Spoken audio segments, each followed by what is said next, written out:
एक दिन तूफान कम हो जाएगा, एक दिन तूफान कम हो जाएगा, खुद ब खुद पाषाण नम हो जाएगा।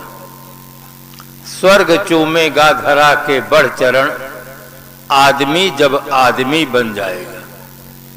सचमुच यदि आदमी आदमी बन जाए, उसके जीवन में मानवता का विकास हो जाए, आदमियत हो जाए, तो घर, परिवार, समाज, देश और विश्व की अनेक समस्याओं का समाधान अपने आप हो जाए।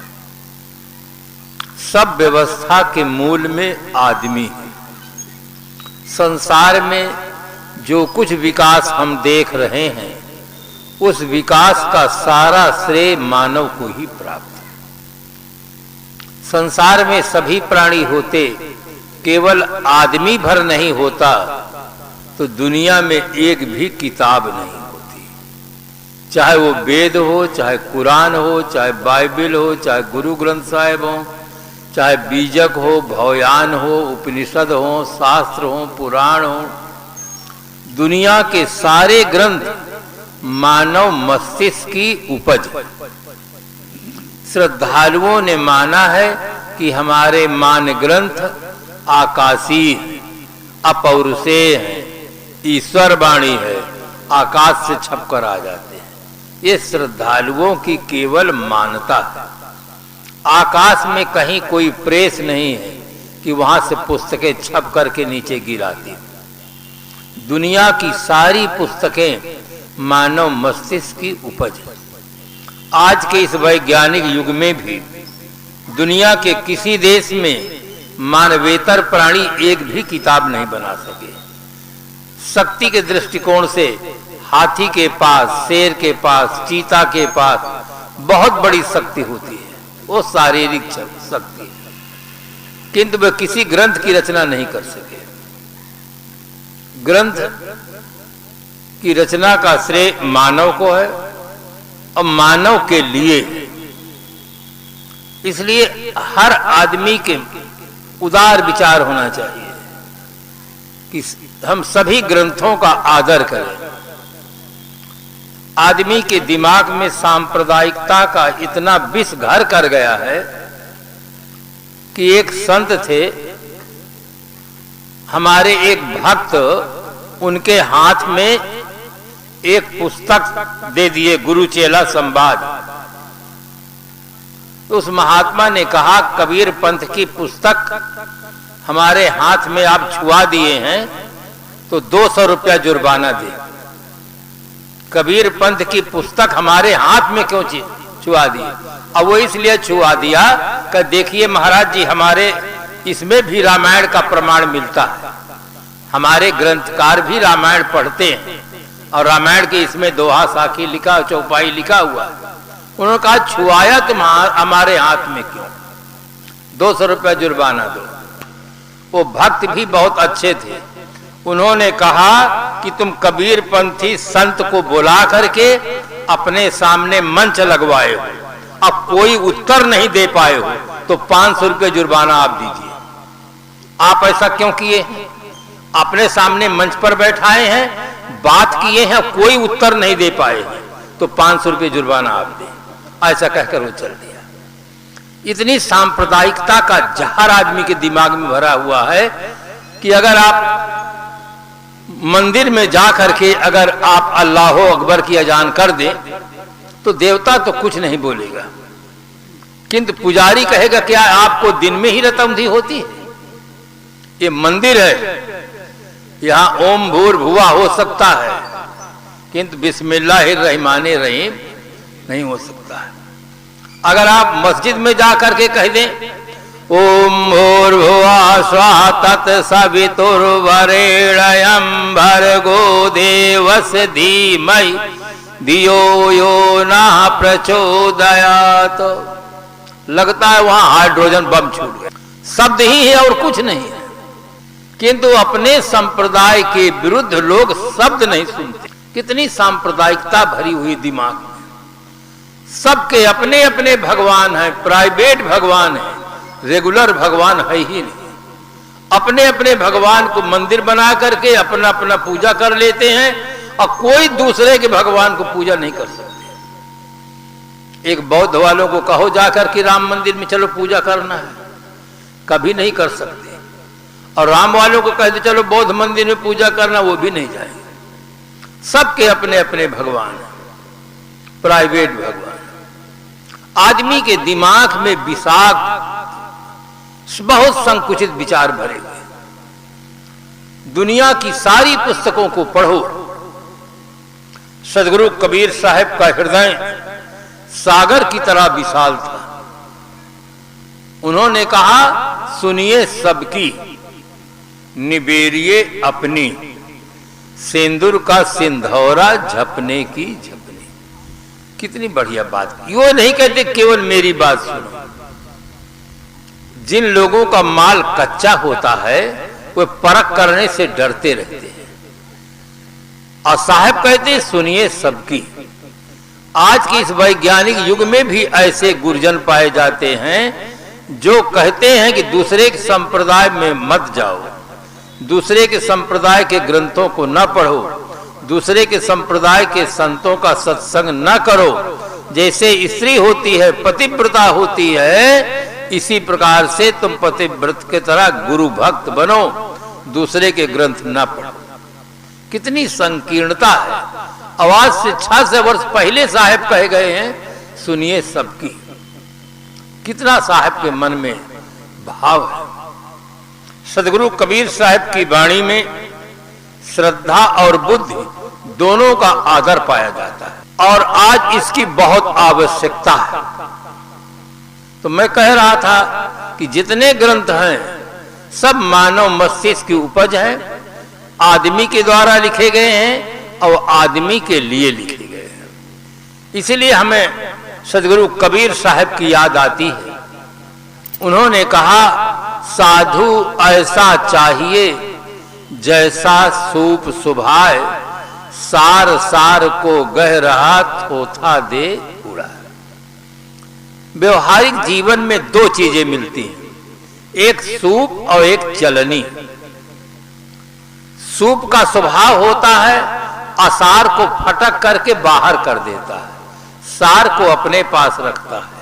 और चलनी का स्वभाव बड़ा विलक्षण होता है, वो सार को नीचे गिरा देती है, असार को अपने पास रखते हैं। साहब ये नहीं कहते कि चलनी का स्वभाव न बनाओ, वो कहते सूप स्वभाव बनाओ, यानी सारग्राही बनो। दुनिया में सब प्राणी होते, केवल आदमी भर नहीं होता तो दुनिया में एक भी मंदिर नहीं होता, एक भी मस्जिद नहीं होती, एक भी गिरजाघर नहीं होता, एक भी गुरुद्वारा नहीं होता। मंदिर, मस्जिद, गिरजाघर, गुरुद्वारा का बनाने वाला आदमी है। मंदिर में जो मूर्ति विराजमान है उसका बनाने वाला भी आदमी है। मंदिर की मूर्ति में प्राण प्रतिष्ठा करने वाला भी आदमी है। मंदिर में मूर्ति के सामने त्वमेव माता च पिता कहकर श्रद्धा सुमन समर्पित करने वाला भी आदमी है। अगर किसी कारण से नाराज हो जाए तो तोड़कर फेंक देने वाला भी आदमी है। इसलिए मानव तू सबसे महान। मनुष्य ही राम जपता है, मनुष्य ही अल्लाह जपता है, मनुष्य ही बुद्धम शरणम गच्छामि कहता है, मनुष्य ही जय जिनेन्द्र कहता है। अगर धरती से मनुष्य विदा हो जाए तो राम और अल्लाह ये दो तो पहले विदा हो जाए, क्योंकि राम कहने वाला भी आदमी है, अल्लाह कहने वाला भी आदमी है। जानवरों को न राम की जरूरत है, न अल्लाह की जरूरत है, न बुद्धम शरणम गच्छामि की जरूरत है, न जय जिनेन्द्र की जरूरत है। ये सब आदमी है। आदमी की बहुत बड़ी महिमा वेद व्यास जी ने किया है। उन्होंने कहा गुह्यम ब्रह्म तदिदम ब्रवीम नहीं मानुषात श्रेष्ठतरम ही किंचित। मैं आपको एक गोपनीय बात बताता हूं कि मनुष्य से श्रेष्ठ कुछ नहीं। लोगों ने अपने अपने आराध्य देवों को अमानव सिद्ध करने के लिए एड़ी से चोटी तक परिश्रम किया है कि हमारे आराध्य देव मनुष्य नहीं है, वो साक्षात पारब्रह्म परमात्मा है, या उनके अवतार हैं, या उनके पुत्र हैं, या उनके पैगंबर हैं। ये इष्ट देवों के नाम पर एक चमत्कार का वर्णन, वास्तविकता नहीं। मैं एक रामायणी से पूछा कि आप रामायण का पाठ करते हैं, संकीर्तन करते हैं, बहुत अच्छा लगता है, किंतु रामायण में एक बहुत सुंदर आदर्श रखा गया, प्रात काल उठकर रघुनाथा, मात पिता गुरु नावहि माथा। भगवान राम प्रातः काल उठते थे, माता पिता गुरुजनों को प्रणाम करते थे। तो इस आदर्श का आप पालन करते हैं या नहीं? तो उन्होंने जवाब दिया कि वे तो भगवान थे, वे करते थे, हम तो आदमी हैं, हमको बहुत शर्म लगती है। मैंने कहा, कोसलेस दशरथ के जाए, पितु के बचन मान बन आए, ये रामायण में लिखा है। वो तो दशरथ जी के पुत्र थे और उनकी आज्ञा पा करके बन आए हैं, वो तो आदमी थे। भगवान तो श्रद्धालुओं ने बनाया है। सही रूप में जितने महापुरुष थे सब आदमी थे, चाहे राम हो, चाहे कृष्ण हो, चाहे बुद्ध हो, चाहे महावीर स्वामी। हिंदू समाज में अवतारों की गणना हुई 24, जैनों में 24 तीर्थंकर हुए। चाहे तीर्थंकर कहलाने वाले हों, चाहे अवतार कहलाने वाले हों, चाहे पैगंबर कहलाने वाले हों, चाहे देवदूत कहलाने वाले हों, सब आदमी थे। आदमी से बड़ा कुछ नहीं होता है, किंतु हमारे मन में एक संकुचित भाव बना है कि अगर हम अपने इस देव को आदमी बना देंगे तो फिर उपासना किसकी करें? हम कहते हैं आदमी ही आदमी को पढ़ाता है, आदमी न रहे तो कोई पढ़ा नहीं सकता है। आदमी अपने बच्चों को पढ़ाने के लिए जिंदा मास्टर की खोज करता है। उसको कागज वाले मास्टर में बिल्कुल विश्वास नहीं है कि जो बहुत अच्छे पढ़ाने वाले मास्टर हैं उनका फोटो रख दें, हमारे बच्चे ट्यूशन पढ़ करके फर्स्ट नंबर पास हो जाएंगे, उनका बिल्कुल विश्वास नहीं। अगर आपका पुत्र बीमार है तो बहुत बड़े सर्जन का फोटो बना के रख दें और फिर कहें साहब आप ऑपरेशन कर दें, कुछ निरीक्षण करके बता दें, कोई विश्वास नहीं होगा कागज के डॉक्टर पर। कागज का घोड़ा सवारी के लिए दिया जाए तो आप हंसेंगे कि हमारा मजाक उड़ाते हैं। कागज का घोड़ा कहीं दौड़ सकता है, चल सकता है। आपको चलने के लिए जिंदा घोड़ा चाहिए। दूध के लिए अगर जर्सी गाय का बहुत सुंदर फोटो रख दिया जाए कि 25 किलो सुबह 25 किलो शाम दूध देगी, आप श्रद्धा और विश्वास रखो, आप श्रद्धा और विश्वास चाहे जितना रखो, जिंदगी में 1 तोला दूध कागज की गाय नहीं दे सकती। आपके पास पैसा बहुत ज्यादा है, सोने की गाय बनवा लीजिए, कीमत बहुत ज्यादा हो जाएगी, किंतु 1 तोला दूध नहीं मिलेगा। जिंदा गाय होगी तो दूध मिलेगा, जिंदा मास्टर होगा तो ट्यूशन पढ़ा सकेगा, जिंदा डॉक्टर होगा तो आपका इलाज कर सकेगा। सब चीज आप जिंदा चाहते हैं, खाली पूजा करने के लिए भर जिंदा नहीं चाहते। आदमी कितना भटका हुआ है, पूजा के लिए जिंदा नहीं चाहते हैं। इसीलिए ऐसे स्वर्णिम समय पर हमें सदगुरु कबीर साहब की याद आती है, जो एक महान क्रांतिकारी संत हुए। समग्र मानव जात के लिए उन्होंने जो शिक्षा दिया है, कोई कबीर पंथ के लिए शिक्षा नहीं दिया, कोई एक जात के लिए शिक्षा नहीं दिया, समग्र मानव जात के लिए उनका संदेश है। संतो देखत जग बौराना, सांच कहो जग मारन धावे, झूठे जगपतियाना। नेमी देखा धर्मी देखा, प्रात करे स्नाना।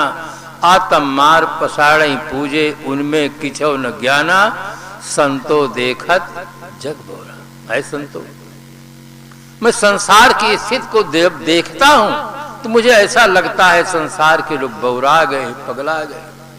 सांच कहो जग मारन धावे। अगर मैं सही सही कहता हूं कि इस धरती तल पर देवी के रूप में मां मिलती है, देवता के रूप में पिता मिलते हैं, ये जीवित देवी और देवता हैं, इनकी सेवा करो, तो लोग मुझे मारने को दौड़ते हैं। कहते आदमी कहीं देवी देवता होता है?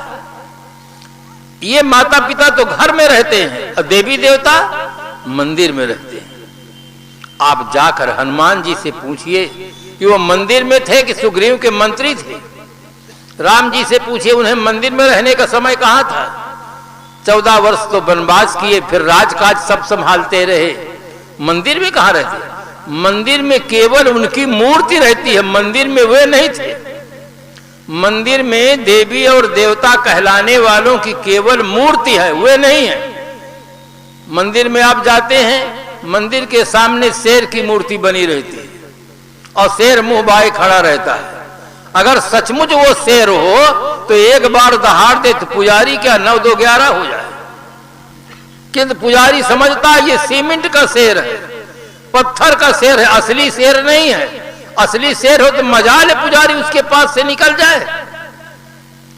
वो पुजारी समझता है वास्तविकता को कि असली शेर नहीं है, शेर की मूर्ति है, शेर नहीं है। ये हनुमान जी की मूर्ति है, हनुमान जी नहीं है। अगर हनुमान जी होते तो जो चोर चोरी करने आवे एक गदा मार देते तो जिंदगी में कभी चोरी नहीं होती मंदिर में। कि चोर भी समझता है कि हनुमान जी की मूर्ति है, इसमें कुछ नहीं है। हनुमान जी कब शरीर छोड़ दिए, आज कहां बैठे हनुमान जी?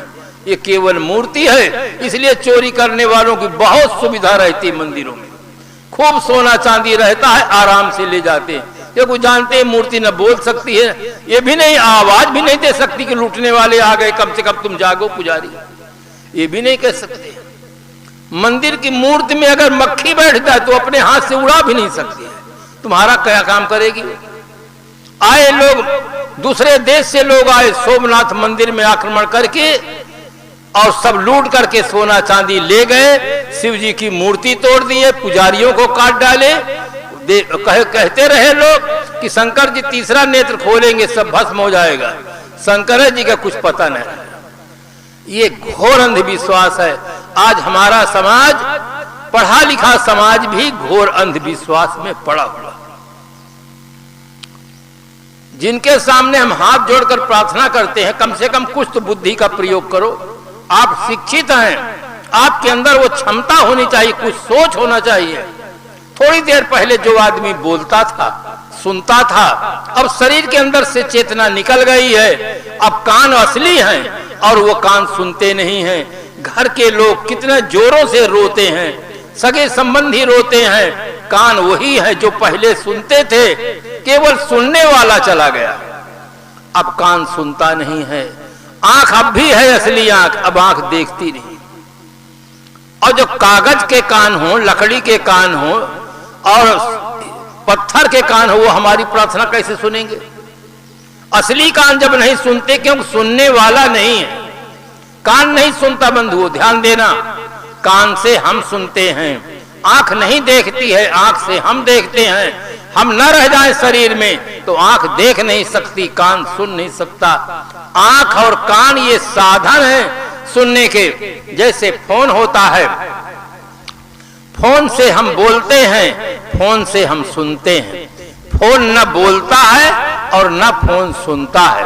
अगर फोन ही बोलने और सुनने लग जाए तो आदमी की जरूरत ही समाप्त हो जाए, किंतु ऐसा हो ही नहीं सकता है। फोन से बोलने वाला फोन से अलग रहता है, फोन से सुनने वाला फोन से अलग रहता है। इसी प्रकार से आंख से देखने वाला आंख से अलग है, कान से सुनने वाला कान से अलग है, हाथ से काम करने वाला हाथ से अलग है, पैर से चलने वाला पैर से अलग है। एक दिन ऐसा आता है, अलग वाला अलग चला जाता है, पूरा शरीर पड़ा रह जाता है। फिर सभी लोग कहते हैं जिससे नाता था वो तो चला गया, अब ये मिट्टी रह गई, इसका दाह संस्कार करो। नाता शरीर से नहीं है, शरीर में रहने वाले से नाता है। जब तक शरीर में रहने वाला रहता है तब तक सब अपने हैं, और रहने वाला चला गया, मिट्टी रह गई। जिस माँ को हम प्रणाम करते थे, सेवा करते थे, अब लाचार है उसको शमशान तक पहुंचा करके आग लगाकर फूंक देने के लिए। अब वो माँ नहीं रह जाती। बहुत सुंदर उदाहरण आया है श्रीमद् भागवत महापुराण में। जिस समय ऋषभदेव जी के मन में विराग उत्पन्न होता है, जैन के मूल आदि तीर्थंकर ऋषभदेव जी, श्रीमद् भागवत महापुराण में उनकी कथा आती है। कथा में तो यह लिखा गया कि उनके 100 पुत्र थे। जब आदमी के मन में राग होता है तब आदमी शादी करता है, और जब आदमी के मन में विराग होता है तो साधना करता है। शादी और साधना दोनों का मूल स्रोत बाहर नहीं भीतर है। भीतर अगर आदमी के राग होगा तो शादी बिना रह नहीं सकता है, और भीतर विराग होगा तो साधना के क्षेत्र में जाता है, चाहे वो नर हो या नारी। ये वास्तविकता है। मनुष्य जीवन में ही विकल्प उपस्थित है और किसी जीवन में विकल्प नहीं। मनुष्य एक ऐसा सौभाग्यशाली प्राणी है कि वो अपना चुनाव कर सकता है कि हम शादी करें कि साधना करें। मानवेतर प्राणियों के सामने चुनाव नहीं है, एक ही रास्ता है, इसलिए उनके यहाँ कोई विकल्प नहीं है। मनुष्य जीवन में विकल्प है। चुनाव में आप भूल कर जाते हैं, फिर आपके जीवन में अनेक समस्याएं पैदा हो जाती हैं। फिर उन्हीं समस्याओं के समाधान में ही अपना अमूल्य जीवन यूं ही समाप्त हो जाता है। जब उनके मन में विराग उत्पन्न हुआ तो उन्होंने चलते समय अपने सभी पुत्रों को, 100 पुत्रों को बुला करके जो उपदेश दिया है वो उपदेश हर पिता को अपने बच्चों को देना चाहिए। आप कहेंगे हजारों साल पहले जो उपदेश दिया गया था, क्या आज के युग में वो प्रासंगिक है? आज के युग में भी प्रासंगिक है। कुछ बातें ऐसी होती हैं जो शाश्वत होती हैं। पहले भी लोग, चाहे सतयुग हो, द्वापर हो, त्रेता हो, कलयुग हो, पहले भी लोग आंख से देखते रहे, आज भी आंख से ही देखते हैं। पहले से लोग कान से सुनते रहे, आज भी कान से सुनते हैं।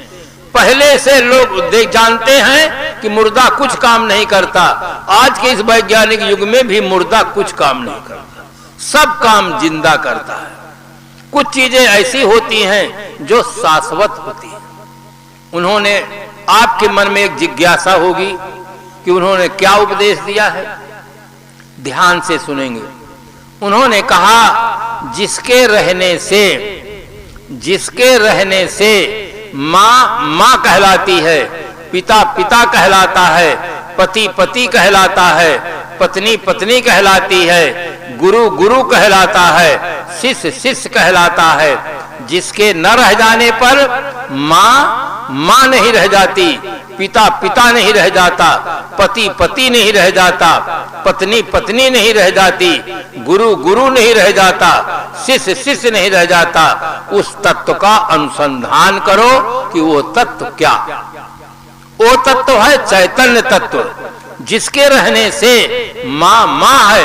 अगर न रह जाए तो माँ नहीं रह जाती, मिट्टी हो जाती है। उस चैतन्य तत्व का अनुसंधान करो। सर्वोपरि सत्ता चैतन्य सत्ता।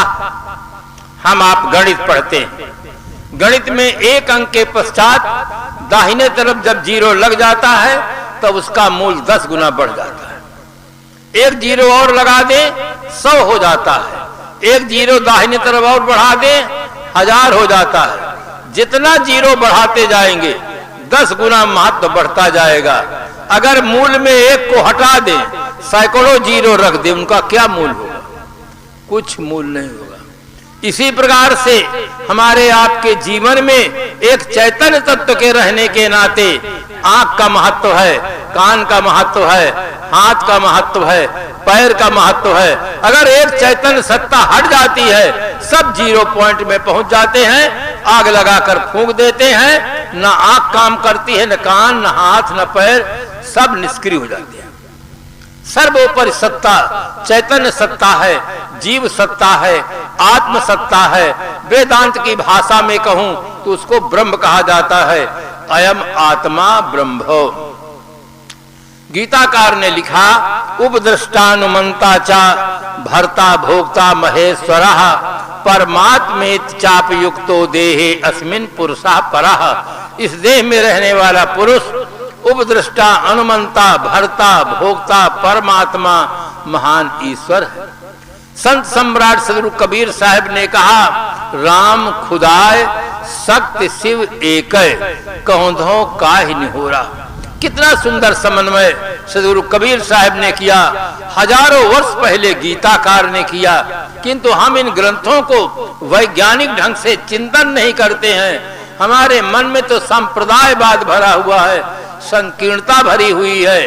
राम कहने वाले अल्लाह नहीं कहते, अल्लाह कहने वाले राम नहीं कहते। शब्दों को लेकर लड़ते रहते हैं, झगड़ते रहते हैं, और वह व्यक्ति समझदार नहीं माने जा सकते।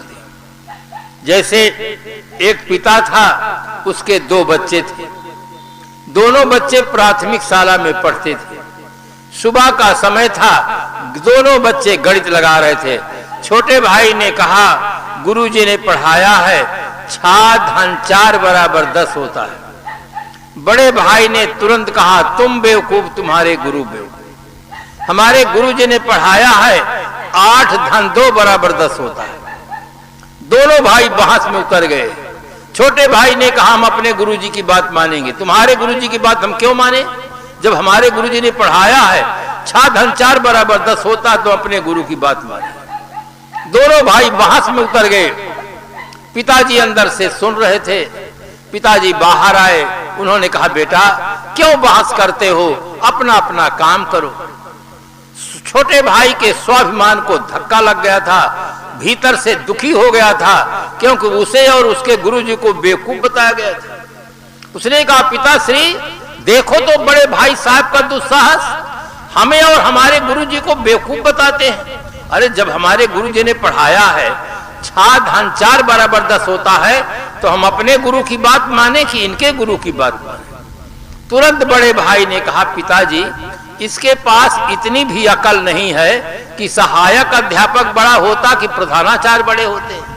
अरे हमारे गुरु तो प्रधानाचार्य, उन्होंने पढ़ाया है कि 8 धन 2 बराबर 10 होता है। ये अपने गुरुजी की रट लगाए, हमारे गुरुजी की बात नहीं मानते। दोनों की बातों को सुन करके पिताजी ने मुस्कुराते हुए कहा, बेटा न तुम बेवकूफ न तुम्हारे गुरु बेवकूफ, बेवकूफ तो मैं हूं जो 2 बेवकूफों को पैदा किया। अगर मैं बेवकूफ नहीं होता तो तुम 2 बेवकूफों का जन्म ही नहीं होता। बेवकूफ तो मैं हूं। अरे 6 धन 4 बराबर 10 और 8 धन 2 बराबर 10, 10 तो हो ही जाता। झगड़ा किस बात का? केवल अंकों को लेकर झगड़ा है। इसी प्रकार से संप्रदाय जगत में झगड़ा मचा हुआ। कोई कुछ कहता है, कोई कुछ कहता है, अपने अपने शब्दों को लेकर लड़ रहे हैं। सदगुरु कबीर साहब ने कहा, समझे की गति एक है, जिन समझा सब ठौर, कहाँ ही कबीर ये बीच के बल कहीं और के और। बीच के लोग जिनको यथार्थ बोध नहीं है, वे बकवास करते हैं। जितने समझदार व्यक्ति होते हैं, सबकी एक समान स्थिति होती है, दशा होती है। हम शब्दों के विवाद में न पड़े। मान्यताओं के आधार पर कल्याण नहीं होता है। कोई व्यक्ति, एक व्यक्ति गुजरात में था, उसको बीजक याद, पंचग्रंथी याद, खट ग्रंथी याद। दूसरे मत के अच्छे अच्छे विद्वान लोग उससे बात करने में डरते थे, किंतु वो आदमी इतना लाचार था कि सत्संग छोड़ करके बीड़ी पीने जाता था। बीड़ी पिए बिना वो नहीं रह पाता था। शाम को बोतल चाहिए, दिन में बीड़ी चाहिए। बहुत मुक्ति से नीचे की बात ही न करे, बहुत ज्यादा प्रश्न करता रहा। एक दिन मैं देखा कि ये बात उठ उठ के चला क्यों जाता है। मैं भी गिलास उठाया और पीछे गया उसके, तो बीड़ी पी रहा था। मुझे देखा, फेंक दिया। मैं कुछ नहीं बोला। फिर आके साहब कहा कि अगर जो जीव मुक्त हो जाएगा और सदा के लिए मुक्त हो जाएगा, तो कभी उसको ऊब नहीं लगेगी, परेशानी नहीं होगी। मैंने कहा, ये शंका बाद में करना, पहले ये शंका करो कि बीड़ी कैसे छूटे। तुम धरती पर रहते हो, बीड़ी बिना नहीं रह पाते हो, कितने ऐसे सज्जन हैं, गृहस्थ हैं, कभी बीड़ी छूते ही नहीं, बीड़ी बोतल से वो जीते जी मुक्त हैं, और तुम इतने बड़े ज्ञानी होकर के बीड़ी बिना नहीं रह पाते हो। पहले ये शंका करो कि बीड़ी पीना साहब कैसे छूटे। मुक्त जीव की शंका बाद में करो। मुक्त जीव की शंका करते हो, तुम्हें समाधान अपने आप है, न वहां मन है न तन है, ऊब कैसे लगेगी? ऊब तो लगती है मन और तन के संबंध में जब जीव रहता है तब उसको ऊब लगती है। और वहां न कोई खाने का प्रश्न है, न पीने का है, न देखने का है, न सुनने का है, न भोगने का है। कहा फिर वो क्या करेगा? अरे करना ही तो दुखदाई है। वहां सारी क्रियाएं छूट जाती हैं, वो अपने में शांत रहता है। जिस समय तुम सो जाते हो, गहरी नींद में चले जाते हो, उस समय सिनेमा नहीं देखते, मित्रों से बात नहीं करते, कुछ खाते पीते भी नहीं, परंतु क्या दुख का अनुभव होता है? दुख नाम की वहां पर कोई चीज ही नहीं। ये भी पता नहीं रहता कि हम बंबई में हैं कि कलकत्ता में हैं, हम क्या हैं, हमारे पास क्या है, कुछ पता नहीं रहता। मन के कारण से आदमी को सुख दुख होता है। एक व्यक्ति जिस आदमी के लिए रो रहा है, दूसरा आदमी समझता है ये हमारा दुश्मन था, मर गया, बड़ा अच्छा हुआ, मुकदमा बंद हो जाएगा। एक आदमी रो रहा है, एक आदमी हंस रहा है। भीतर से जिसका जैसा कनेक्शन होता है, संबंध होता है, उसके अनुसार सुख दुख होता है। एक बीड़ी के लिए तड़प रहा है, हाय बीड़ी, कब सत्संग बंद हो, पीने को मिल जाए। और दूसरा के लिए चाहे जिंदगी में कभी जरूरत नहीं पड़ती, फ्री में तो छूता ही नहीं, पीने की बात तो बहुत दूर है। आदमी की मानसिक स्थिति जैसी होती है वैसे उसको दुख सुख की अनुभूति होती है। इसलिए कल्याण के लिए आदमी को सबसे पहले जरूरी है कि उसका आचरण ठीक हो। हर आदमी के लिए 3 चीजों का होना जरूरी है। जीवन गुजर के लिए धन चाहिए, पहली आवश्यकता धन की है, क्योंकि धनाभाव में न भोजन मिलता है, न वस्त्र मिलता है, पानी भी नहीं मिलता। जीवन गुजर के लिए धन चाहिए। दूसरे नंबर में निर्भ्रांत बोध चाहिए। आज आदमी को निर्भ्रांत बोध नहीं है। इसके लिए सदगुरु कबीर साहब ने आधार बताया है, गुरु की दया साधु की संगत निकर आओ यही द्वार। सदगुरु कबीर साहब ने ही बताया हो, ऐसी बात नहीं। महाराज गोस्वामी जी भी अपने मानस में लिखते हैं, भूमि जीव संकुल रहे, गए शरद ऋतु पाए, सतगुर मिले ते जाहि जिम संशय भ्रम समुदाय। जैसे वर्षा ऋतु में अनेक प्रकार के छोटे छोटे कीड़े उत्पन्न हो जाते हैं, किंतु शरद ऋतु के आते ही वे सारे कीड़े समाप्त हो जाते हैं। इसी प्रकार से सदगुरु के मिलने के पूर्व मन में अनेक प्रकार के संशय रहते हैं और भ्रम रहता है, और सदगुरु के द्वारा जब बोध प्राप्त हो जाता है कि जगत उत्पत्ति प्रलय रहित अनादि और अनंत है, इसका कोई कर्ता नहीं है, सब संशय दूर हो जाता है। संशय तो होता है, संशय तो बड़े बड़े कहलाने वालों को भी होता है। जब तक सदगुरु नहीं मिलते हैं, बोध नहीं प्राप्त होता है, तब तक संशय बना रहता है। सच्ची घटना है, एक स्थान पर कार्यक्रम हो रहा था। ऐसे भी संत आए थे जिनके पास विदेशी गाड़ियां थी, विदेशी आदमी थे, लाव लश्कर था, लगता था कि विश्व के माने हुए गुरु। उनका प्रवचन हो रहा था, हम लोग बैठे सुन रहे थे। वो परमात्मा ने जगत को कैसे बनाया इसका विस्तार से वर्णन कर रहे थे, सभी लोग सुन रहे थे। परमात्मा न्यायी है, दयालु है, सर्वशक्तिमान है, निराकार है, जगत को बनाया। परमात्मा की भक्ति करेंगे तो जगत से मुक्ति मिल जाए। प्रवचन जब उनका समाप्त हुआ तब मैंने पूछा कि महाराज जी एक बात समझ में नहीं आई है। उन्होंने कहा कहिए। मैंने कहा परमात्मा न्यायी है, दयालु है, सर्वशक्तिमान है, निराकार है, तो ऐसा दुखदाई जगत क्यों बनाया है कि जगत से मुक्ति पाने के लिए आपको उपदेश करना पड़ता है, हमें साधना करना पड़ता है। संसार के सब जीव दुखी हैं जगत से, तो परमात्मा जो सर्वशक्तिमान है, दयालु है, तो सुखदाई जगत क्यों नहीं बनाया? ऐसा दुखदाई जगत बनाया है कि सब जीव दुखी हैं। मेरे प्रश्न को, मैं अपने प्रश्न को 2-3 बार दोहराया। मेरे प्रश्न को सुनकर वे आंख बंद करके ध्यान में उतर गए। और मैंने सुन रखा था कि ये 18 घंटा ध्यान करते हैं, 18 घंटा ध्यान करते हैं। मुझे लगा कि अब क्या होगा। आंख बंद कर लिए, पूरी सभा बैठी हुई है, हम भी चुपचाप बैठ गए। ये तो निश्चय हुआ कि जब अब आंख खोलेंगे तभी तो यहां से उठेंगे।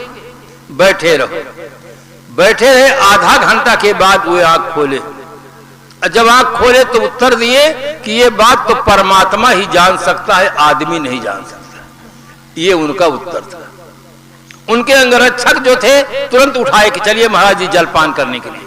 अब महाराज जी को तो भूख प्यास खत्म हो गई। कमरे के अंदर गए, हमें बुलाए कि आप वेदांत मानते हैं? मैंने कहा वेदांत नहीं, मैं कबीर साहब के सिद्धांत को मानता हूं। कि क्या उन्होंने सूरत और शब्द का अभ्यास नहीं माना? मैंने कहा नहीं। फिर अच्छी तरह थोड़ी देर चर्चा हुई कि उनका मूल ग्रंथ क्या है, अनुराग सागर। मैंने कहा नहीं, बीजक। फिर बीजक दिखाया गया।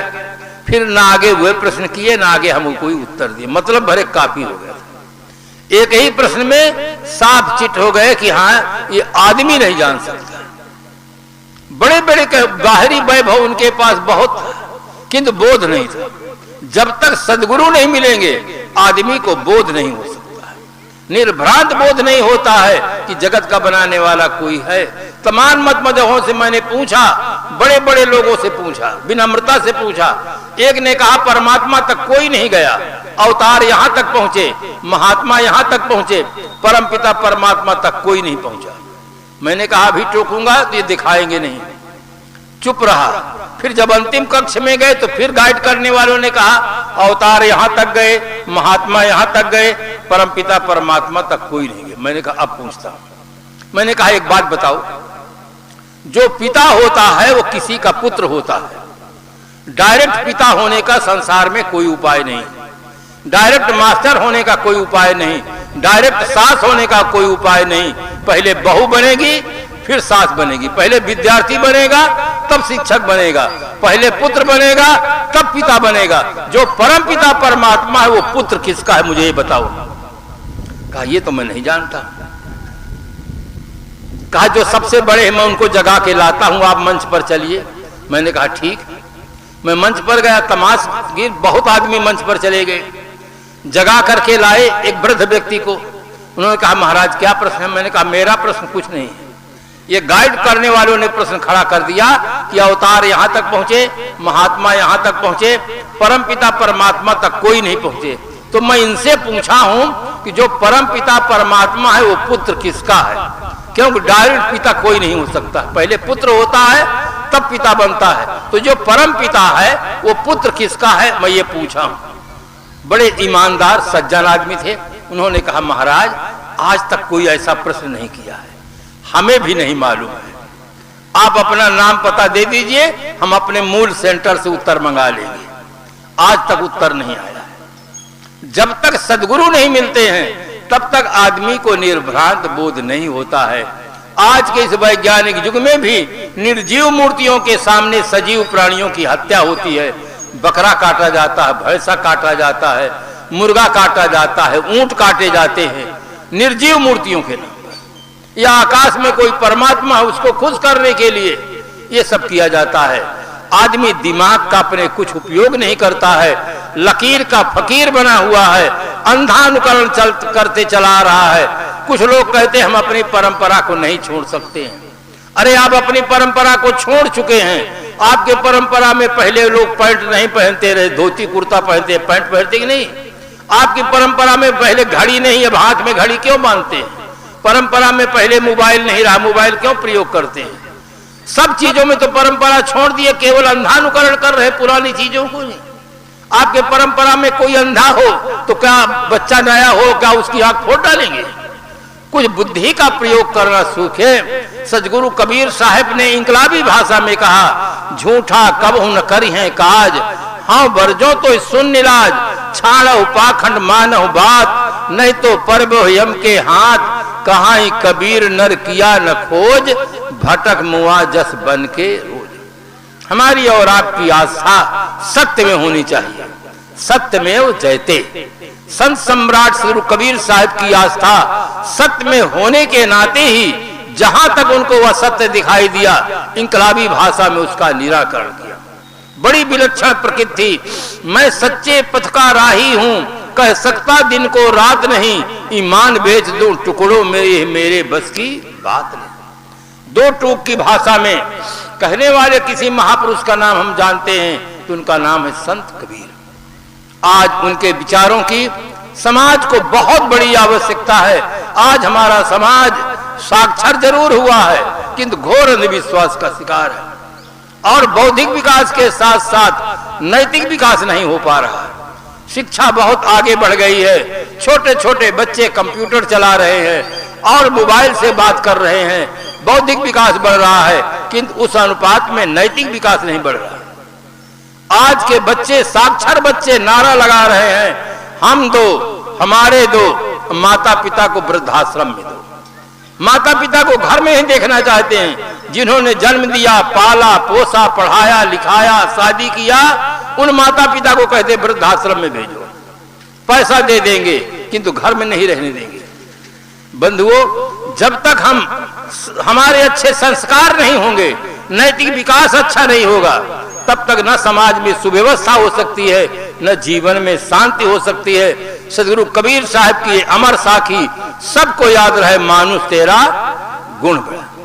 मनुष्य के अंदर जो सद्गुण है, इन सद्गुणों के नाते मनुष्य महान है। आज हर आदमी को चाहिए कि जैसे हम अपना मकान को सजाते हैं, देश विदेश की चीजों को लाकर मकान को सजाते हैं, इसी प्रकार से अपने जीवन को भी सद्गुणों से सजाएं। जग में जीवन श्रेष्ठ वही जो फूलों सा मुस्काता है, अपने गुण सौरभ से जग के कण कण को महकाता है। फूल देखो कितना सुंदर होता है, कितनी सुवास होती है, ऐसी जीवन में सुवास होनी चाहिए। जीवन में सुवास रहे, एक अच्छा जीवन जीने का हमें सौभाग्य रहे।